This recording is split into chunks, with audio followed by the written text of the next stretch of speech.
Good evening, folks. This is the next. It would be the 22nd of October, 2014, and another episode of Alone in the Dark with Isaac and David Brigmond. But I want to tell y'all something. I've noticed that, and you probably have too, that there's been a lot of times in the past a company would surface, come up, that would be brand new company, and they'd be a movie company, and they'd make a movie. They make some movies that either were interesting or off the wall or something, and movie stores would pick up on their VHSs. This is back when movie stores still did the VHSs before the DVDs came out and took over everything. But anyway, then they would turn around and future would come and the DVDs would come, and then when that happened, you saw still some of the old movies on DVDs. Okay, so I started thinking to myself, why did a lot of video stores do just some of the videos from these companies and not all of them? Well, I guess because there'd be too many videos to put out in the video stores. And another thing, not only that, but then when you saw the videos that you did see, it would spark you nowadays to go to DVDs and the internet and look for more movies from these companies. And I won't name names because I don't want to incriminate nobody into saying, oh, well, this man is right or wrong for saying this stuff.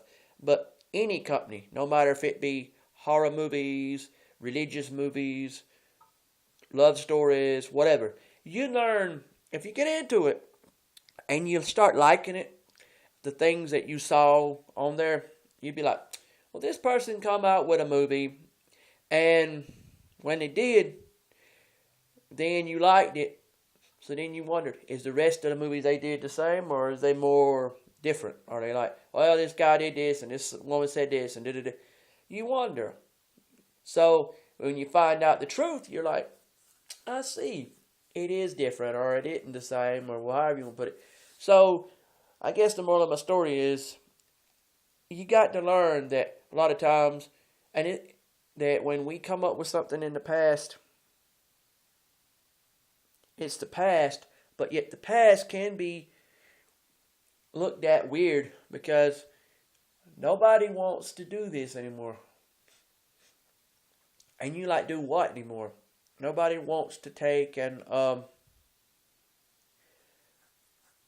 watch a movie anymore where, they say, okay, I'm going to watch a movie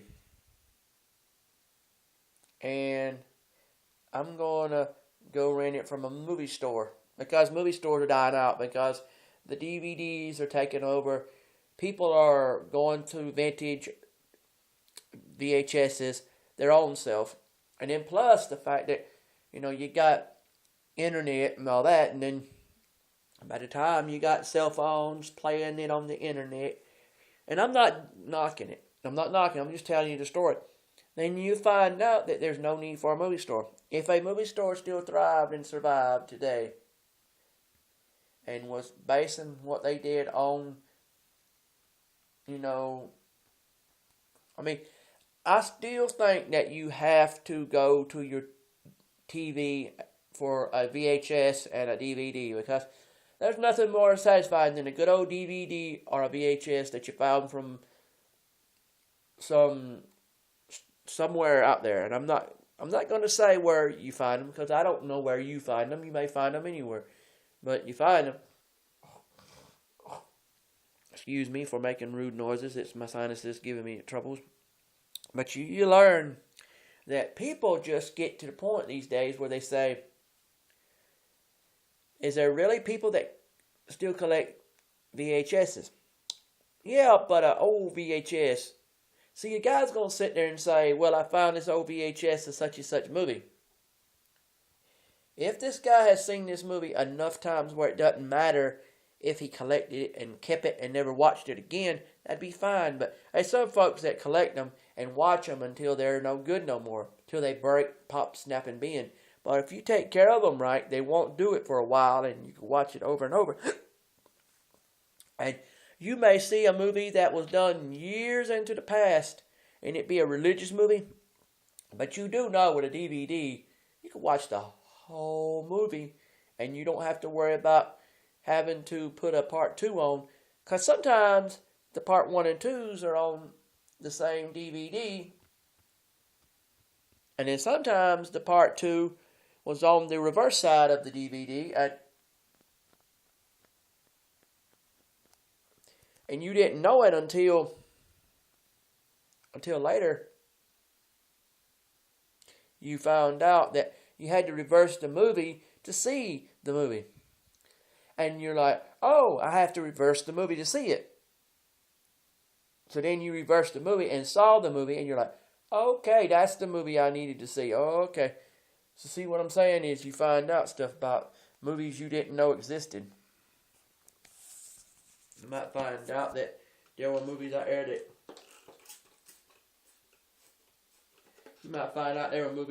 that existed that you never knew because you just never seen them before, or either you seen them before, but you didn't see them in the way that they're showing them now. I mean, like I may see a movie today, and I may say, that's a cool movie, but I didn't know that it was not only an old movie, but it was an old movie that I never seen before, and that I actually like, and that I actually think is cool. Now you say, what's the big deal about it?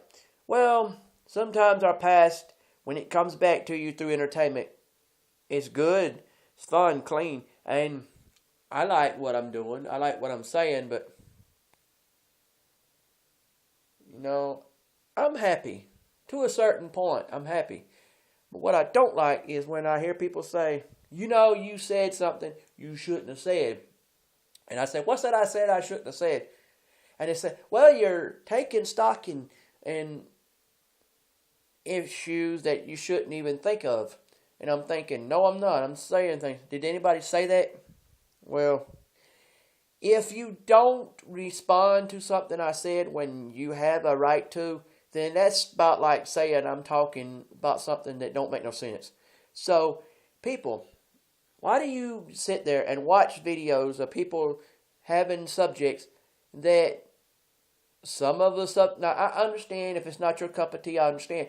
But at least say, look, this wasn't funny or this wasn't serious enough for me. Then they would have said, okay, we got to work on our stuff.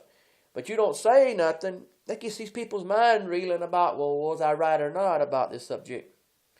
And when I do my subjects, right or wrong, I want people to tell me what they think of it. So I don't go and say the wrong thing and then, oh boy, hey, you did this, or you did it.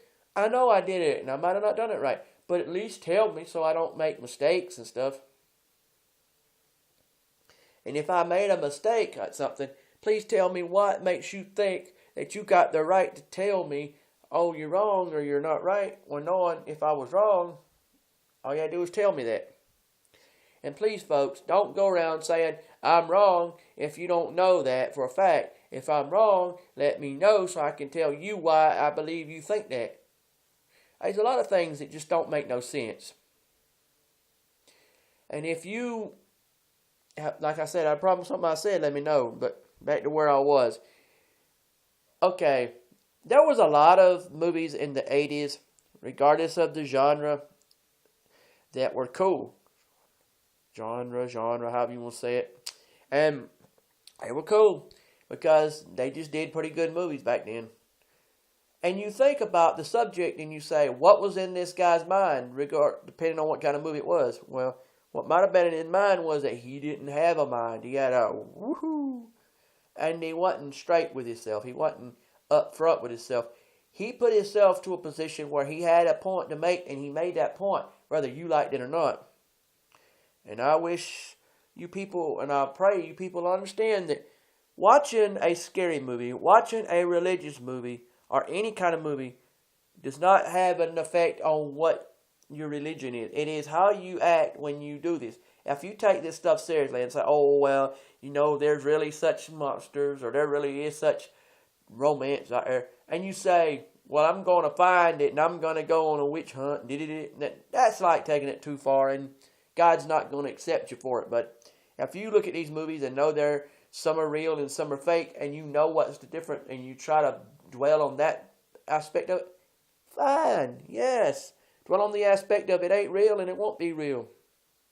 Hello, that's exactly what I'm saying. But I have to tell y'all folks before I go that all I'm saying is the vintage the vintage VHS and the new DVDs and the internet and places on the internet is what killed the movie stores. Am I saying that am I complaining about it? No, I'm just saying what's what.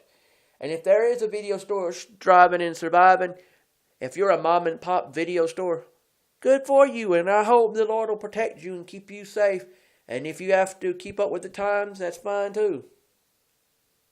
I'd love to be able to say there's a video store out there who's not a video store. It's like a miniature movie theater that only plays certain types of avant-garde movies or some certain subjects, and that you watch these movies in a small room that looks like a movie theater but in miniature form. I'd love to see that. Like one movie at a time movie theater that only seats so many people in the movie. I would do one if somebody would let me, and I'd show decent movies, good movies. But that's just me talking out loud. But I'll talk to y'all later, and hope that you people understand that if you don't like the ideas I have, then come up and tell me about it. But anyhow, I got to let y'all go because my day rolls on and I got stuff to do. But please, before I go and you go, please go to church somewhere.